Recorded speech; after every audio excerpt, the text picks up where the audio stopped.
నమస్కారం ఘంటారావానికి స్వాగతం. ముందుగా ప్రధానాంశాలు.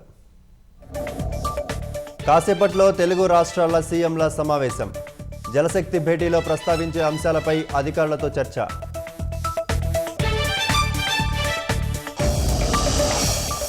గండికోటలో విద్యార్థినిపై లైంగిక దాడి జరగలేదు. ఘటనలో ప్రియుడి పాత్ర లేదన్న డీఐజీ కోయ ప్రవీణ్.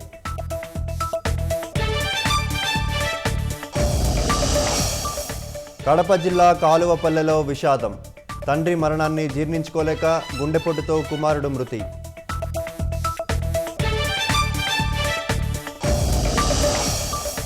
విద్యార్థిని ఆత్మహత్యకు నిరసనగా ఒడిశాలో ఆందోళనలు. నిరసనకారులపై టియర్ గ్యాస్, నీటి ఫిరంగులు ప్రయోగించిన పోలీసులు.